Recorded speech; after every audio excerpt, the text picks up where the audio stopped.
آج کی ہماری اس ویڈیو میں ہم بات کریں گے پاکستان کی فلم انڈسٹری کے بارے میں کہ کیوں پنجابی فلم انڈسٹری زوال پذیر ہوئی۔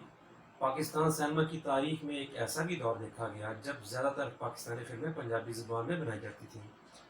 یہ وہ زمانہ تھا جب ٹی وی کیبل ہمارے گھروں تک پہنچا تھا اور اس نے فلمی شائقین کو تقسیم کر دیا۔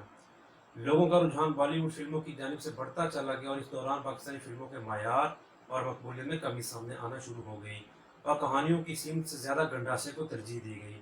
یہ وہ محرکات تھے جس کے باعث جو مخصوص طبقہ پنجابی فلمیں دیکھنا چاہتا تھا وہ بھی آہستہ آہستہ دور ہوتا چلا گیا۔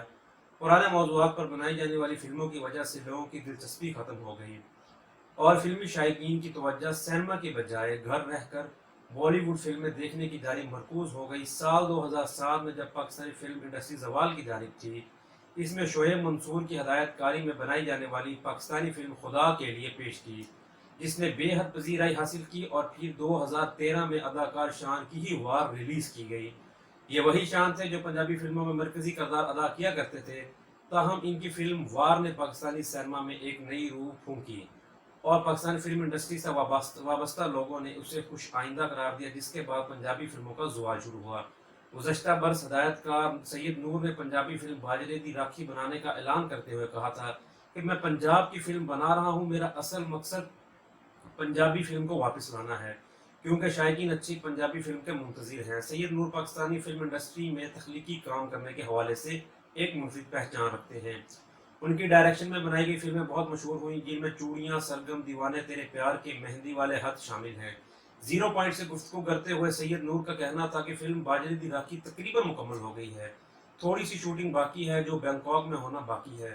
بڑے عرصے کے بعد بڑی محنت سے یہ فلم بنائی گئی ہے اور یہ اس لیے بنائی گئی ہے کہ کافی عرصے کے بعد لوگ پنجابی فلمیں دیکھنا چاہتے ہیں، لیکن کرونا کے بعد حالات یکسر مختلف ہو گئے ہیں، تاہم حالات کے بہتر ہوتے ہی فلم ریلیز کریں گے۔ انہوں نے بتایا کہ ہم نے بڑی بیلنس فلم بنائی ہے، بہت زیادہ پیسہ بھی لگایا ہے۔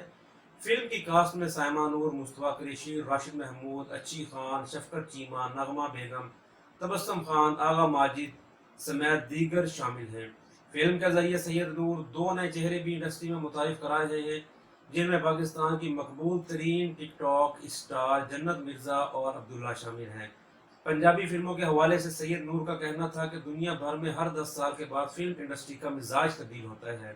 پنجابی فلم پاکستان کے سب سے بڑے صوبے کی نمائندگی کرتی ہے، تاہم بدقسمتی سے جدید سینما آنے کے بعد لوگوں نے وہاں بالی ووڈ فلمیں دیکھنا شروع کی اور پاکستانی فلمیں دیکھنا شروع کی اور پنجابی فلموں کی طرف دھیان نہیں رہا۔ سید نور نے ہدایت کار بلال لاشاری کی مولا جٹ کو سراہتے ہوئے کہا کہ بلال کا ایک اور بڑی پنجابی فلم بنانے کا اعلان قابل تعریف تھا۔ اب میں بھی پنجابی فلم بنا رہا ہوں، لیکن اب جو پنجابی فلم بنا رہے ہیں وہ اردو فلموں کے معیار کی ہے۔ ہم نے اپنی بھرپور کوشش کی ہے کہ فلم میں پاکستانی ثقافت کی عکاسی ہو۔ پنجابی فلموں کی تاریخ کوئی نہیں ہے۔ 1949 میں ہدایت کار نذیر احمد کی پہلی فلم پھیرے ریلیز کی گئی۔ فلم پھیرے نے پنجابی باکس آفس کی بنیاد رکھی۔ لاہور میں مقیم زیرو پوائنٹ کے انٹرٹین رپورٹر نے اس حوالے سے بتایا کہ اب پنجابی فلمیں بننا بند ہو گئی ہیں، چند ایک لوگ فلمیں تو بناتے ہیں، وہ بھی عید کے عید ریلیز کی جاتی ہیں۔ اس کی وجہ ہے کہ مقامی فلموں کا ایک معیار ناقص ہو گیا ہے، جس کے باعث صرف مخصوص لوگ ہی مقامی سینما کا رخ کرتے ہیں۔ ان کا مزید کہنا تھا کہ جو ہدایت کار پنجابی فلمیں بنا رہے ہیں وہ جدید ٹیکنالوجی سے مکمل طور پر واقف نہیں ہیں۔ فلموں کی کہانی بھی وہی پرانی چلی آ رہی ہے، جس کے باعث یہ صورتحال پیش آئی ہے۔ پاکستان کے سب سے بڑے صوبے پنجاب میں سب سے زیادہ سینما ہے، لیکن فلم دیکھنے والوں کی تعداد بھی سب سے زیادہ پنجاب میں ہی ہے۔ پاکستان فلم پروڈیوسرز ایسوسی ایشن کے چیئرمین آربیٹریشن اور فلم ڈسٹریبیوٹر اعجاز کامران نے زیرو پوائنٹ کو بتایا کہ پنجابی فلمیں صرف پرانے سینما میں ہی چلتی ہیں۔